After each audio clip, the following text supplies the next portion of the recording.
بسم اللہ الرحمن الرحیم الصلاۃ والسلام علیک یا رسول اللہ وعلی آلک و صحابک یا نبی اللہ۔ محترم ناظرین السلام علیکم۔ جب سے ٹی وی دیکھنے کا رواج بڑھا ہے، ٹی وی دیکھنے والوں کے مرنے کے بعد قبر میں عذاب ہونے کے بڑے ہی عبرتناک واقعات بھی سامنے آ رہے ہیں، جن سے ہمیں سبق لینا چاہیے، کیونکہ اللہ تعالیٰ یہ واقعہ اسی لیے دکھاتے ہیں تاکہ ہم لوگ عبرت حاصل کر سکیں۔ چنانچہ ایک عورت کا بڑا عبرتناک واقعہ بیان کیا گیا ہے۔ رمضان شریف کے مہینے میں افطار کے وقت گھر میں ایک ماں اور ایک بیٹی تھی۔ ماں نے بیٹی سے کہا، آج گھر پر مہمان آنے والے ہیں، افطاری تیار کرنی ہے، اس لیے تم میری مدد کرو اور کام کاج کرو اور افطاری تیار کرواؤ۔ بیٹی نے صاف جواب دیا کہ اماں، اس وقت ٹی وی پر ایک پروگرام آ رہا ہے، میں اس کو دیکھنا چاہتی ہوں، اس سے فارغ ہو کر کچھ کروں گی۔ چونکہ وقت کم تھا اس لیے ماں نے کہا، تم اس کو چھوڑ دو، پہلے کام کراؤ۔ مگر بیٹی نے ماں کی بات سنی انسنی کر دی اور پھر اس خیال سے اوپر کی منزل میں ٹی وی لے کر چلی گئی، اگر میں یہاں نیچے بیٹھی رہی تو ماں بار بار مجھے منع کرے گی اور کام کے لیے بلائے گی۔ چنانچہ اوپر کمرے میں جا کر اندر سے کنڈی لگائی اور پروگرام دیکھنے میں مشغول ہو گئی۔ نیچے ماں بیچاری آواز دیتی رہ گئی، لیکن اس نے کچھ پرواہ نہ کی۔ پھر ماں نے افطاری کے لیے جو تیاری ہو سکی کر لی۔ اتنے میں مہمان بھی آ گئے اور سب لوگ افطاری کے لیے بیٹھ گئے۔ ماں نے پھر بیٹی کو آواز دی تاکہ وہ بھی آ کر روزہ افطار کر لے، لیکن بیٹی نے جواب نہیں دیا تو ماں کو تشویش ہوئی۔ چنانچہ وہ اوپر گئی اور دروازے پر جا کر دستک دی اور اس کو آواز دی، لیکن اندر سے کوئی جواب نہیں آیا۔ چنانچہ ماں نے اس کے بھائیوں اور اس کے باپ کو اوپر بلایا، انہوں نے آواز دی، دستک دی، لیکن اندر سے کوئی جواب نہ آیا۔ تو بالآخر دروازہ توڑا گیا۔ جب دروازہ توڑ کر اندر گئے تو دیکھا کہ ٹی وی کے سامنے مری ہوئی اوندے منہ زمین پر پڑی ہے اور انتقال ہو چکا ہے۔ اب سب گھر والے پریشان ہو گئے۔ اس کے بعد اس کی لاش اٹھانے کی کوشش کی، اس کی لاش نہ اٹھی اور ایسا محسوس ہونے لگا کہ وہ کئی ٹن وزنی ہو گئی ہے۔ اب سب لوگ پریشان ہو گئے کہ اس کی لاش کیوں نہیں اٹھ رہی ہے۔ اسی پریشانی کے عالم میں ایک صاحب نے جو ٹی وی اٹھایا تو اس کی لاش بھی اٹھ گئی۔ اب صورتحال یہ ہو گئی کہ اگر ٹی وی اٹھائیں تو اس کی لاش ہلکی ہو جائے، اگر ٹی وی رکھ دیں تو اس کی لاش بھاری ہو جائے۔ اس ٹی وی کو اٹھا کر اس کی لاش نیچے لائے، اس کو غسل دیا، کفن دیا۔ جب اس کا جنازہ اٹھانے لگے تو اس کی چارپائی ایسے ہو گئی جیسے کسی نے اس کے اوپر پہاڑ رکھ دیا ہو، لیکن جب ٹی وی کو اٹھایا گیا تو آسانی سے چارپائی بھی اٹھ گئی۔ تمام اہل خانہ شرمندگی اور مصیبت میں پڑ گئے۔ بالآخر جب ٹی وی جنازہ کے آگے آگے چلا تب اس کا جنازہ گھر سے باہر نکلا۔ اب اسی حالت میں ٹی وی کے ساتھ اس پر نماز جنازہ پڑھی گئی اور قبرستان لے جانے لگے۔ آگے ٹی وی، پیچھے جنازہ چلا۔ پھر قبرستان میں لے جانے کے بعد جب میت کو قبر میں اتارا اور قبر کو بند کر کے اس کو ٹھیک کر کے جب واپس لوگ آنے لگے تو لوگوں نے کہا کہ اب ٹی وی واپس لے چلو، لیکن جب ٹی وی اٹھا کر لے جانے لگے تو اس لڑکی کی لاش قبر سے باہر آ گئی۔ ناظرین محترم، کتنی عبرت کی بات ہے۔ اے عقل مندو، عبرت حاصل کرو۔ لوگوں نے جلدی سے ٹی وی کو وہیں رکھا اور دوبارہ اس لاش کو قبر کے اندر دفن کر کے بند کر دیا اور دوبارہ اٹھا کر چلے تو دوبارہ اس لڑکی کی لاش قبر سے باہر آ گئی۔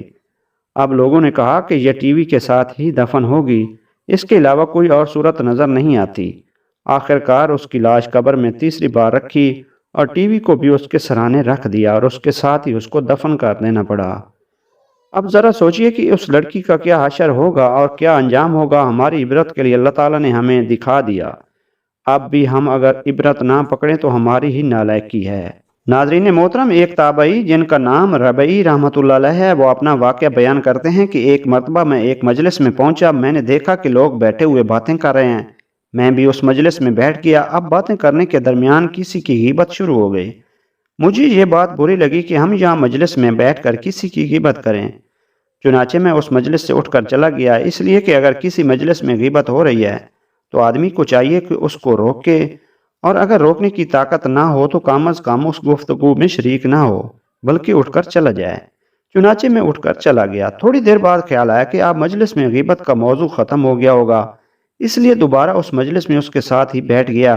اب تھوڑی دیر ادھر ادھر کی باتیں ہوئیں، لیکن تھوڑی دیر بعد پھر غیبت شروع ہو گئی، لیکن اب میری ہمت کمزور پڑ گئی اور میں مجلس سے اٹھ نہ سکا، اور جو لوگ غیبت کرتے رہے میں اسے سنتا رہا۔ پھر میں نے بھی غیبت کے ایک دو جملے کہہ دیے۔ جب میں اس مجلس سے گھر آیا اور رات کو سویا تو خواب میں ایک انتہائی سیاہ فام آدمی کو دیکھا تو ایک بڑے تشت میں میرے پاس گوشت لے کر آیا۔ جب میں نے غور سے دیکھا تو معلوم ہوا کہ وہ خنزیر کا گوشت ہے، اور سیاہ فام آدمی مجھ سے کہہ رہا ہے کہ خنزیر کا گوشت کھاؤ۔ میں نے کہا میں مسلمان ہوں، خنزیر کا گوشت کیسے کھاؤں؟ اس نے کہا یہ تمہیں کھانا پڑے گا۔ پھر زبردستی اس گوشت کے ٹکڑے میرے منہ میں ٹھونسنے لگا۔ اب میں منع کرتا جاتا ہوں اور وہ ٹھونستا جاتا ہے، یہاں تک کہ مجھے متلی اور قے آنے لگی، مگر وہ ٹھونستا جا رہا ہے۔